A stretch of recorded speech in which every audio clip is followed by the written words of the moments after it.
Welcome to another episode of Plug and Pay, which is a talk show where we talk with inspiring payroll professionals from all over the world about interesting topics that are shaping today's global payroll industry.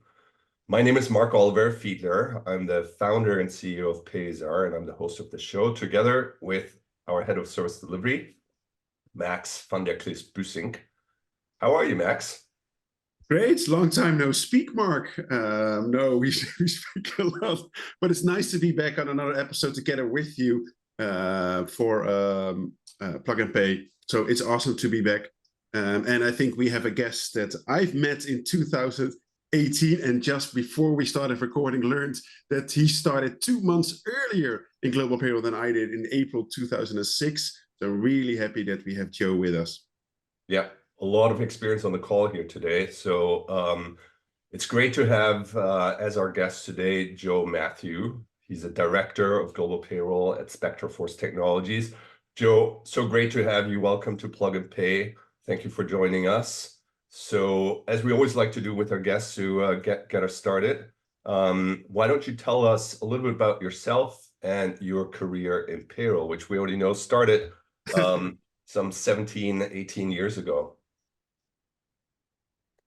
Great. Thank you. Thank you so much for having me here. And it's a pleasure being part of this conversation. And we were just discussing about the experience in payroll. Yeah, I have about 18 years of experience in payroll. Started with US, then I slowly moved to a global payroll platform because of my interest in payroll. That's how I kind of got into this global payroll, platform or opportunity which came across. I kind of got it that. But interestingly, payroll was not something, as everyone mentioned, this is not something which someone wants to try. In 2006, when I started my career, it was not something in my bucket list, I would call us. But because in my college days, I was more inclined towards culinary arts. Now, from culinary arts to payroll, that was the biggest, big transformation for me, because right now, the kind of passion I have into payroll, it's kind of it's a culinary passion wherein I mix blend of compliances, payroll processes, data management, teamwork, and I know when I talk about passion, this particular word I kind of got it from Max, because he quite often uses this passion for payroll, and somehow these are the things which made me feel that okay, this is my industry. I have to do this. So now with that college. Kind of a dream of being into culinary, now getting into a payroll culinary world is a different, zone. And I'm happy, and I'm happy to be part of this industry, which is evolving, which is growing day by day. And believe me, it has a bigger opportunity than any other industry in an organization, because it's one of the critical processes everyone knows. So that's how I entered into payroll. And now my journey continues into it. I kind of so this is my third organization where I'm working right now. Now the organization where I'm working is mostly into staffing industry, so I'm kind of more towards how staffing payroll works, how staffing industry payroll works. So I have the experience of an organization where it is just like in-house payroll we do about regular payroll, but when it comes to staffing, it is a different ball game. You have to be very, very picky about things, very, very picky about processes, because you touch anything, it is a compliance issue. So that's where it's been 8 years now. I'm into that particular industry, which is primarily dealing with staffing employees to different clients. Those employees being our employer, we have to be very, very careful in dealing with them, because one error can lose a client. So that's the way when I said about how complex it is. Staffing payroll is complex compared to other industry payrolls. But yeah, payroll was something, as I mentioned, which was not in my list, but now it is with me. Exactly. Well, thanks for sharing, Joe. And I also like to mention we met for the first time in 2018 in Washington at the PAYO conference, at the time the APA conference. And I've always looked at you and LinkedIn and sharing together, and kind of admired a little bit the drive for process excellence, right? Since you've, well, like me, have 17, 18 years of experience, you've been in 3 companies, you're now in the staffing industry. I actually started my career in the staffing industry, but that might be a topic for a whole different podcast. But could you share some of the best practices you've come across in those almost 18 years to driving excellence in global payroll, Joe? So, Max, I would say the excellence, or maybe to build that efficiency and excellence in the process. What I would always see is that I kind of go, like, for example, if I get into an organization's managing the payroll, I kind of go into the details of how the processes have been standardized, because I believe if you have a standardized process, you can reach that excellency. Because what happens when you have a global payroll, or what happens when you have a global payroll to be processed, which is across different locations? Now, imagine a situation wherein we are part of one organization, me and you, and we are doing the same payroll. You have a different way of doing things, and I have a different way of things, but that's not the way it has to be. It has to be a standard process which has to be followed.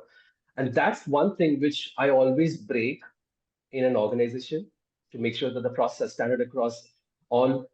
Depending on the processes, depending on the countries they have, it is standard. For example, if it is US or APAC or any of the countries, the process has to be standard, so that things can be followed in a pattern wherein if I do the same the way you do, maybe the backend thing is different, but the processes are same. The steps are same, but maybe the way you look into those steps can be different. But at least you have a process. So I keenly focus on standardizing the process, looking into what needs to be added to the process, building those audits and checks, validation points. I know I was going through one of your podcasts with Kiara and there's Karen. one person. What's her name? Sharon. Karen. Karen, yeah. And there was a talk about how AI is kind of bringing things into picture. Now, I also believe that AI can help, but I am sure that it cannot replace human beings. So that's where I see that, wherever there is a chance of bringing those AI-related techniques to our process, yes, we can of course use that to standardize our process. But there needs to be a human feel or human touch to make this process set. Exactly. So that's where I always get involved on the standardization process, do some continuous improvement, build the checklist. I know payroll checklist is one of the traditional terminology which is being used. But I love a good checklist. And I am a person who is favor for checklists. How elaborate the checklist, that will be the best practices you can adopt in your organization or in your payroll team or any of the teams. To make sure that the steps have been followed correctly. You are kind of knocking it out. And what I want to see from the products also. Let's suppose I'm working on a payroll product. I want the payroll product to give me a checklist which I can use the way I'm doing process payroll. So that I learn. I learn. I learn along with the payroll which is getting processed in the system, which I see that there is a lack in most of the payroll system, that they do not have these kind of abilities to have a payroll checklist inbuilt, which can help the payroll team members or anyone who's working on the payroll. So for me, based on my experience, these are certain key areas. Communication is one other factor to get in that excellence, because if I know certain rules and regulations which have been passed in some of the countries, and if I don't pass it on to my team, and if the team is not aware, there breaks the communication and maybe things can go wrong. One of the recent examples I would say, I know post-COVID, this is about the country for the Americas, the US payroll, wherein beginning of January, there was a law passed by the state of Alabama, which says that, hey, if you are having a non-exempt employee who is having more than 40 hours a week, whatever is over and above the 40 hours, which comes in overtime, has to be exempted from state taxes. Now, I don't know how many systems have adopted the change. Many of the systems might have adopted, but if you do not pass this communication, not to your payroll system, but to your team members, things can go at least wrong, because that is one of the biggest compliance for the state of Alabama during this year. So those changes, and there are a lot of those. If you go globally, the rules involving the regulations involving the law changes, updates, Yeah. The paid sick laws. If you don't keep a communication between what you know versus what your team knows, things can go wrong. So I would say an effective communication, train your payroll staff uh, on a regular basis. Training can be both the ways. You learn from them and they learn from you. It's not just you just delivering things. Yeah, exactly. You as a team learn across the globe. So those are the areas which I kind of continuously focus, and I make sure that things are going smooth around that area. And that I feel that can keep the process in excellence and more effective manner. So just on, I'm curious about the point you made about standardizing processes, which is something that I suppose is quite near and dear to our hearts here at Payzar as well, because as you might know, our platform is kind of designed to help streamline and standardize processes, payroll processes across different Yes. countries and geographies. But as you're doing that from a payroll operator's perspective, I'm curious in terms of aligning internal stakeholders within your organization to buy into that standardization. Because typically things don't standardize naturally necessarily, right? You need Yes. to sort of Yeah. enforce it a bit, right? You need to get people to align behind the standardization. And I would imagine, right, and I'm curious to hear what your experience has been as you've gone through these kind of transformations of standardizing processes. Maybe not everyone is jumping up and down and saying, hooray, let's standardize, right? Maybe people are quite comfortable with the way they've always done it, right? Why do I now need to change my way and align to someone else's way or your way, right? I'm just curious, are there any learnings, best practices that you've kind of discovered as you've gone with your teams through these kind of efforts to standardize what works well, how to convince people, how to bring people along into the standardization journey? Yeah, Mark. Convincing the stakeholders, I would say our major stakeholders are payroll team members, because to let them know that, hey, there is a process change we have to follow, or we have to adhere to these steps. Why? Because there is multiple reasons for it. It is for your benefit. What I've seen is, Mark, is that when you have a team across the globe and you do not have a backup. For example, if I have a team in Netherlands doing the Netherlands processes, and they are working correctly, but tomorrow if I need to create a backup, just in case that there's a continuity program. I mean, every organization, every process needs a continuity plan, correct? A business continuity plan. If something goes wrong at Netherlands because of some unforeseen climate changes, if they are not able to do something, you have a team who supports. Let's take an example. They're supporting from India, and now, if you don't align the process between these zones, don't train, don't communicate between these two different regions, things can break. You are taking a complex challenge with not paying employees, and what happens during this standardization process? These becomes more equal, more parallel. So I would say making the team understand first the importance of standardizing your processes, one critical thing. Now, once the team is able to understand, now to get the buy-in from us, leadership, that's another challenge, because they will have 100 different questions. Why we need this one? Why we need that one? So what I personally do is that I kind of create a scenario. This was one of the scenario which I created in many of my past experiences, wherein there was no proper continuity program, or there was not a continuity team who was doing a support service.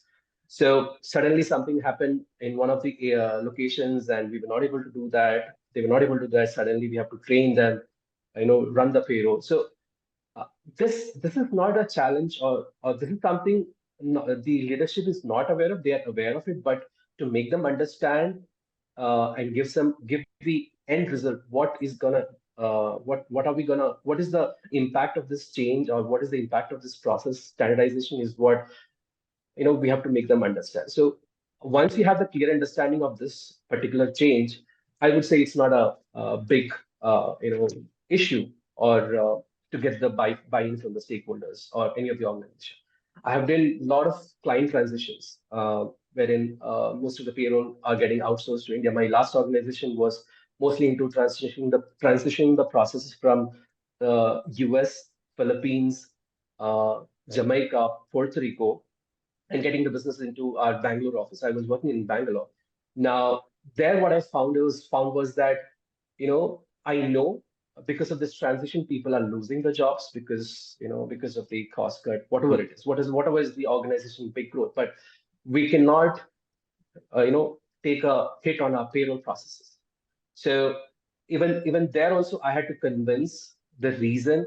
Okay, there is one emotional part. There is one organizational, big picture. Wherein yes, we have to do this one. Yes, we have to do this one.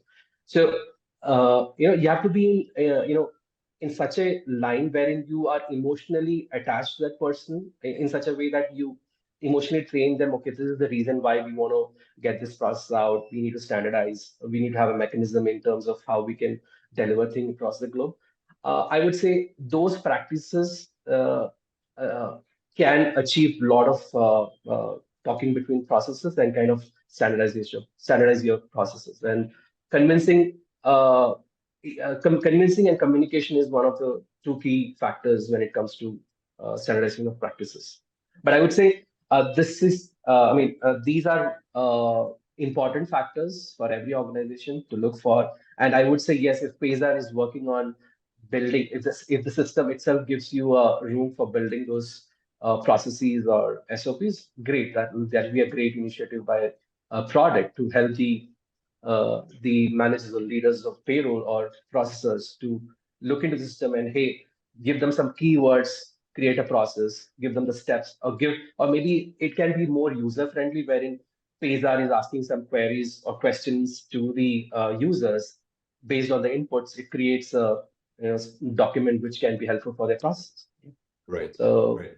I also that'd be I great. like the point that you made about making it sort of very tangible and real by creating these, what sounds like what you've done is create real life scenarios, right?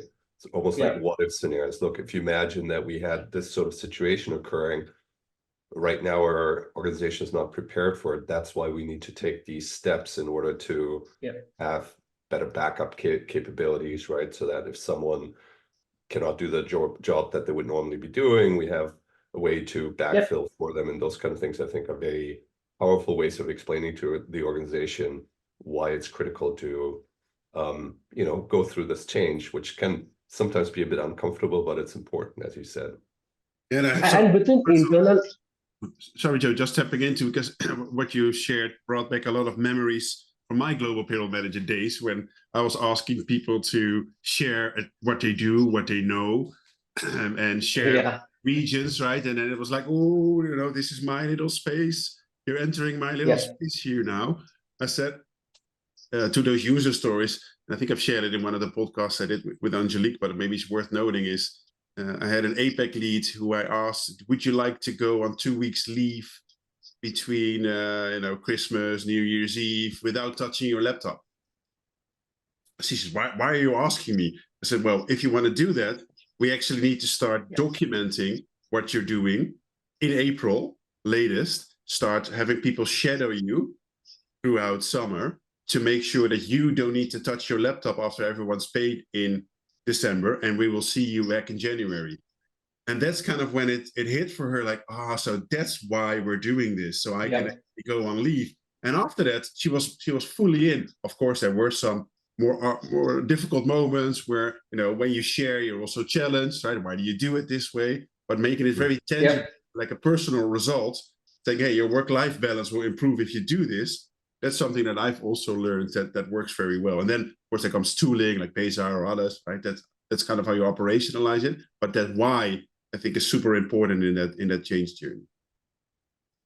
Even Mark and Max, even the manager's role during that process, or whoever is leading that process, is very critical. Because now you mentioned that when you go to that resource and ask that, hey, if you want to take that leave, you have to document it, do that, do this. Then there is a question of asking why you're doing like this. It can be done like that.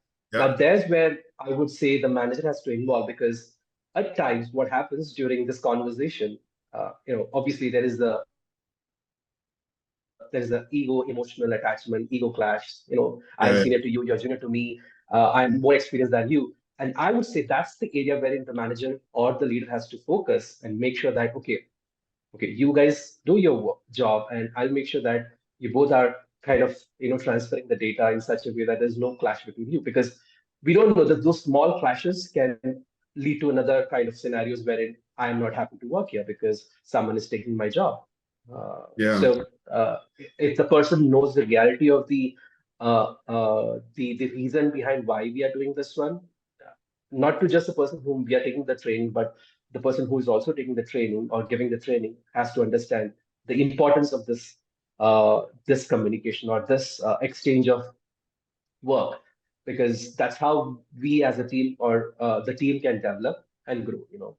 Once we have that trust between team, I would say that's one of the easiest ways to get your team on board. Perfect.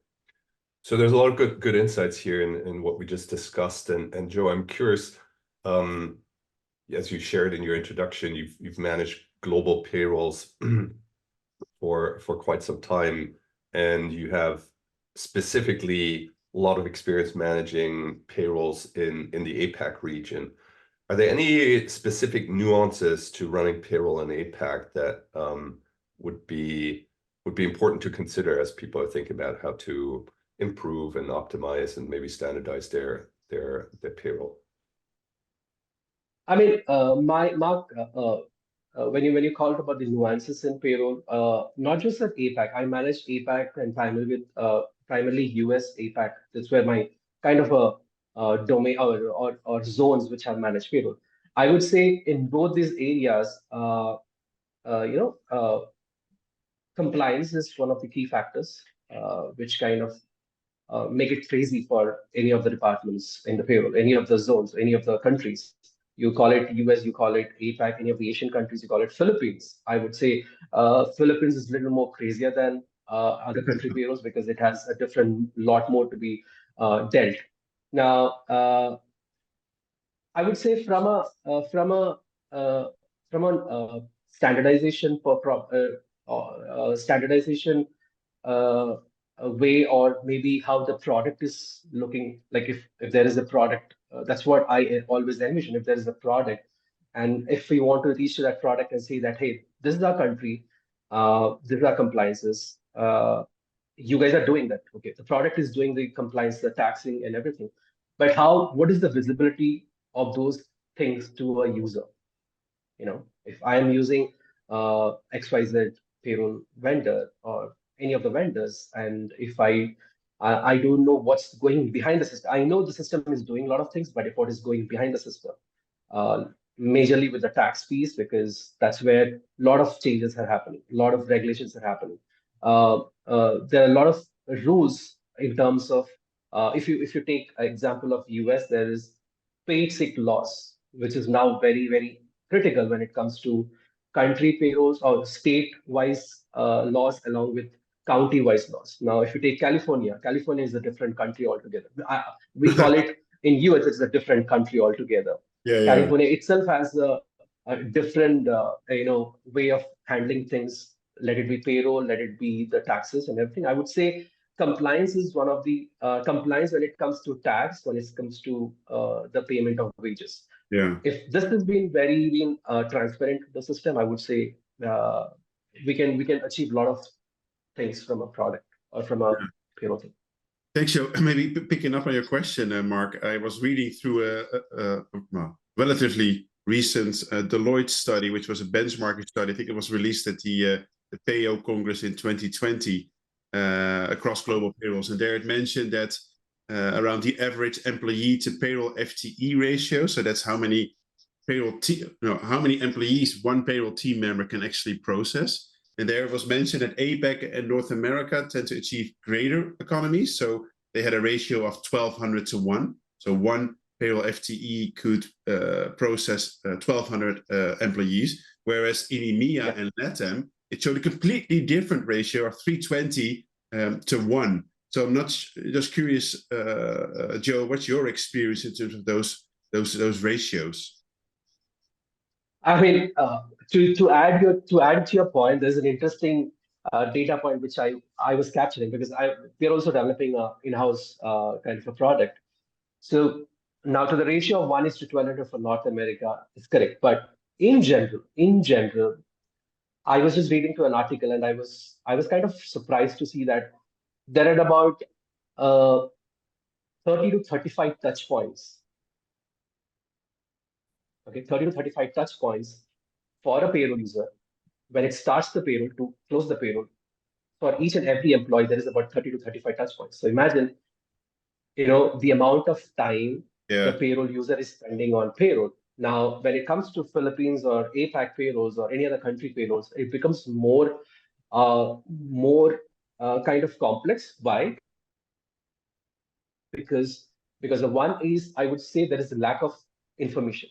You know, mm, unlike other countries, I feel that maybe we're not getting that kind of information the way we are getting for other countries, like especially for America, Canada, or any other countries. But communication or documentation or communication of these uh, training materials. One is the person is not having proper training, mm, or there is no proper training for the team to work on those kind of payrolls. I would say that's the reason the ratio has become more in other country payrolls compared to US. But believe me, I would say, and that's where I wanted, a lot of even what do you call, even our PAYO or the Payroll Congress or any other Congress, wherever I've gone, I've been to GPA, I've been to yeah, the reward strategy, I've been to the APAC, APA Congress. I would I would like to have these kind of congresses happening in India, especially in India, because uh, I would say tomorrow, once we have this trainings or events or things happening in India, I would say the ratio could change. yeah, It can be, it can be almost 1:2 1,000 employees or 1:2 1,000 employees. I mean, yeah, that kind of thing we can do it. But only thing is that how we can do it, or uh, what is the best way of doing it, and what yeah, is the reason behind the big difference. 1,000. I know things are complex. Things are complex when you when you get into the America payroll. Also, there is a big difference because you have to, you know, uh, keep a watch of everything. So every payroll is complex, but the source of information or the training materials is kind of which I feel that it's what which is lacking uh, to mm. make it more complex. Yeah, just I find it interesting. You made a statement that I think we also echoed in that session you referred to with Kira and Sharon about why payroll always needs humans. AI will not Yeah. replace humans in No. payroll, right? And then if we link Yeah. that to those ratios and you want to increase the ratios, that means that maybe we do need support from AI to actually make that ratio a better fit. Because most of the global payroll Absolutely. managers I now speak to, they're challenged with budgets or we're going to scale our business, but it doesn't necessarily mean you can grow your headcount, right? So you need to find ways to be more efficient and more scalable. And then we talked about standardization, or you talked about standardization, Joe. Yes. Of course, supports the better ratios. But then there was also a poll we did, or actually I did, I think 2 or 3 weeks ago on LinkedIn, where I asked people, do you find flexibility or standardization more important in global payroll? And those kind of tend to fight a little bit together in terms of priority. But we only had 9% stating that they preferred flexibility. 31% preferred standardization, but 60% preferred equal. So flexibility, standardization were equally important. And I know I've heard you speak a lot about standardization, Joe, but as you know, I also manage a few global payrolls out there. The business always still asks for flexibility, right? Yeah. Or Yeah. acceptance, or asks you to Yeah. just this one time make it different, and this one time That's right. twice, or 3 times. So what's kind of your view on the balance between flexibility on one hand and standardization on the other hand? Yeah, I mean, that's kind of when it comes to organization. I mean, the point for you, Max, is that it also differs to organization and how the stakeholders are reacting. Now, let's Yeah, suppose, like for us, we are a staffing industry. Okay. Now we get a lot of this kind of request. Okay, one last time, can you please include in the payroll? Can you Exactly. please hold the payroll? We have an issue. Now, I'll tell you the difference. Now, we are a staffing industry, which means that we as an employer, we process your payroll, okay, based on the hours you work. Now, let's suppose there is an issue with your hours. Sometime the hours are incorrectly done. We are getting the payroll team gets the notification on the very last minute. Why? Because Yeah. it is not just in your organization. They are working in some other location, some other client's office, making sure that their work is done, and the communication is late informed to payroll. Now, those are the areas we could see that, okay, based on exception, we could take as a exception and take it last minute. But I would I would say flexibility can only come if your processes are standard. Yeah. Now, if your processes are not standard, then you have to take more of flexibility. I mean, maybe with the standardization process, you might get 10 exceptions to run in your payroll. Without the standardization process, you might get more than, it can be double or triple or more than 100 exceptions. So that's where I keep it a, kind of a barrier between exceptions or flexibility in terms of standardization process. Perfect. So I think, Joe, these are all, I think, very good points and insights. And I think ties also back into yes, standardization, yes, process improvement. But as Max said, and you said it earlier as well, technology and process one thing, but payroll has been, continues to be, and will always be about people and with people, being heavily involved. Maybe their role and how payroll's performed and what their roles and responsibility are is changing. But certainly people are always an important component. So I know you've also been named a great people manager by the GMI and Forbes in India. So I'm curious if you can share a bit how you manage your global teams across all those time zones and how you create an inclusive and high-performing culture within your organization. Great, thanks, Mark, for that kind words. The thing is that the way I work, I work on, the way I look into things is that trust is one of the important factors for me. Now, if you build that trust within your teams, and now I don't lead just by the trust, but I say trust is one of the factors. You put your trust to your team, you take the trust from the team. Okay, if something there is something to be changed, you have the trust from your team to work on it. The other thing which I have is clear set of goals and expectations. I know the other diversity and inclusion will come into picture, but I would say trust, set the clear goals and expectation, and build that work-life balance between the team, for the team, so that they can happily work and have a happily balanced life. Now, for that, I would say I would again come back to the process standardization and how we can, kind of say that, okay, if I want to take a piece of 2 days of leave, if I want to take that happy 2 days of leave, and I have to make sure that things are done correctly in my organization without my requirement. So that's where I see that if you have a good set of team with proper trust being built between the team and the processes, and you have a clear goals and expectation with the proper work-life balance, I would say that's where last 18 years I've been working. Processes will come, learnings will come, because that's your domain. You have to learn, and payroll is something you have to learn every day. Changes will come, laws will change, you will get update, but not just the process, but these are certain areas which I focus more. And I would say if I focus on those areas, automatically the other things will fall correctly. Be it processes, be it how we have to take care of the process, how we to get involved, how to have more visibility. Everything will come into place once we have these three things set.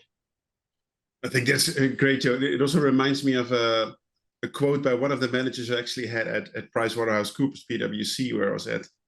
He said, you always need to find a manager that if a shot is fired at you, that they won't at the last minute take a step left or right, that they will take it for you.